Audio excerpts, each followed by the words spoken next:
Hello, I'm Leah Jewett, speaking to you from London. And I'm Sophie Manning, speaking to you from Bristol, England. Together we wrote Sex Ed on the Cards, a game you can use to change the conversation with the teenagers you work with. But we'll come to that later. Today we want to cover why sex ed is important, the barriers teachers can have, and we want to offer you some tips we learned along the way. How teaching methods we might use for other subjects might need to be supplemented when it comes to sex ed with a multimedia, more active and more inclusive delivery style.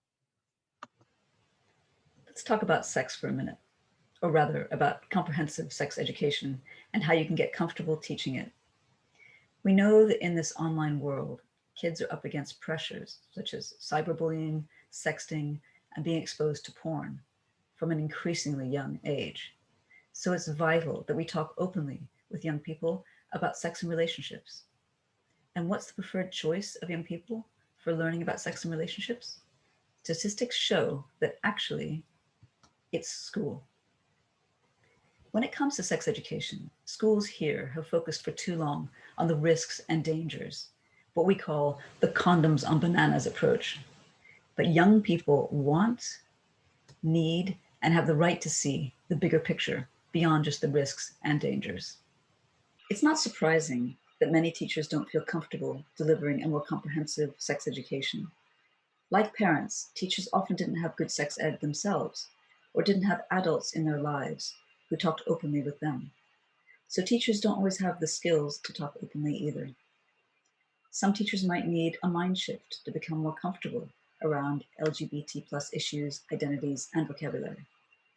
Many teachers need upskilling on how to get over their own barriers, like embarrassment, shame, or a perceived need to know all the facts.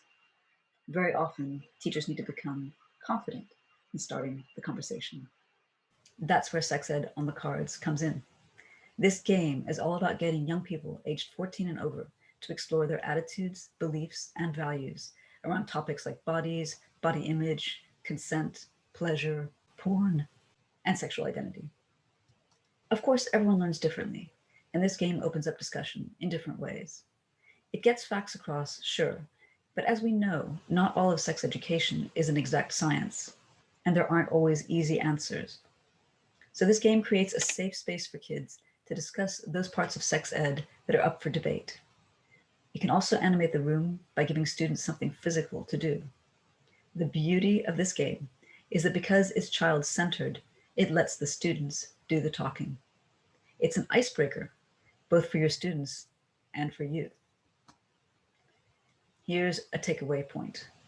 The good news is that the more you practice talking openly about sex and relationships, the easier it becomes. We've created Sex Ed on the Cards with a variety in mind, and it has 3 different types of cards.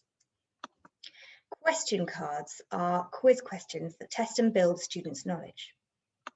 Debate cards kickstart discussion and let students explore their values. And challenge cards get students learning by experience, putting their skills into action. The pack suggests various different modes of gameplay to suit you and your group. You could choose to use the cards as conversation starters and get your students talking each topic over. You might split your group into 2 and have each team collaborate to win the most points, or you might organize into pairs and get each to compete against the others, maybe for a prize. Some of the cards have no right or wrong answer, just like in real life. The game asks the other players in the group to adjudicate, and so, through normative learning, you'll help your students form their own perspectives and beliefs. What I want to do with our remaining time is get you thinking about how you can use different types of learning to put together a well-rounded sex ed experience. And the first of these is knowledge building. Let's test ourselves. Pause the video now and see if you can answer this question. Here is the answer. Gender identity, of course, means how you feel or think about yourself as a man, woman, or different gender. The answer box also helps us define sex and sexual orientation, and it directs students and facilitators to the amazing Genderbread resource, which we can recommend checking out. Now try another. Pause and see if you can work out the answer to this question. Yes, it's 75%. And of course, the knowledge here isn't in the number, but in the definition of orgasm and the orgasm gap, and in the seeds of thought that this might sow in students' minds. So what have we gleaned? In sex ed, it's a lot about myth busting, and you'll notice that many of the cards have got red herring options that act as myth busters. We first need to acknowledge those common misconceptions and then dispel them without making our students feel silly. And this is a great way to do that. Signposting is key, and more often than not, our cards signpost to digital resources on everything from internet safety and contraception to gender equality. We also list these resources out in the pack so that teachers can use the signposted websites for a scavenger hunt. What they would do is direct students to find the most helpful answers they can to any questions they were unsure about during play. You'll remember debate cards let students feel their way to a set of personal values and beliefs. Sometimes they do this by posing a hypothetical scenario like this one. Pause the video and read these examples to decide what you think. You'll have seen that this way of exploring healthy relationships really puts students and their lives at the center of their learning. Sometimes we ask students for their opinion on pop culture, as in this example. Here again, we let students set the agenda. Whatever's getting them worked up about is what they debate, whether that's racial stereotyping, sexual ethics, or Disney romance. So what techniques have we seen here? We use distancing techniques like hypotheticals and agree-disagree statements to help students to distance and depersonalize, to limit their feelings of awkwardness. Asking, what advice would you give, is a great way to yield openness and honesty in your students. Secondly, the mechanics of gameplay here help quieter students to come out of their shell, and we support learners of all different styles and personalities. Finally, to support all of this, there has to be a robust scene setting process. In this pack, we recommend the rock technique to help students understand that opinions aren't good or bad, just different.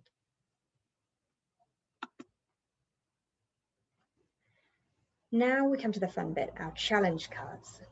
Let's dive in. So grab yourself a pen and paper, pause the video and try this one out. When they finish this task, students will see that what unites these concepts is that they're very hard to define.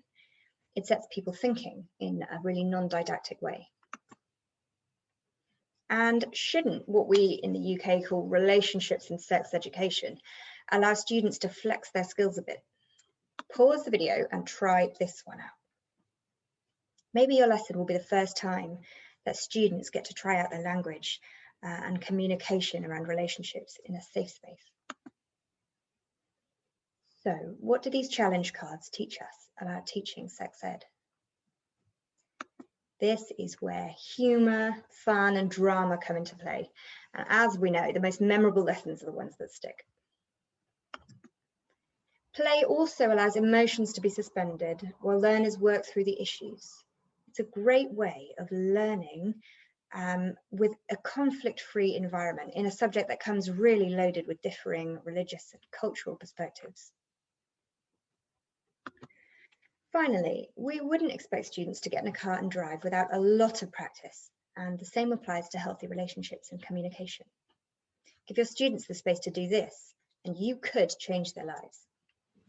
What makes sex ed on the cards such a useful, inclusive, and fun way to engage kids aged 14 and over? This game lets kids play their way through tricky sex education topics. It's made for a generation that cares deeply about equality, diversity, and social justice. So equip them with the facts and encourage them to seek out more. Help your students improve their knowledge. For young people, managing online pressures like sexting and porn comes with the territory. After all, they are digital natives. Sex Ed on the Cards acknowledges kids' possible exposure to explicit material. It inspires face-to-face exchanges about issues that are coming up for them online and in real life. So help your students develop digital literacy and critical thinking. Young people are often put off by a top-down teaching style, and they're sensitive to being patronized. That's why, in teaching about sex and relationships, it's crucial that the approach is child-centered.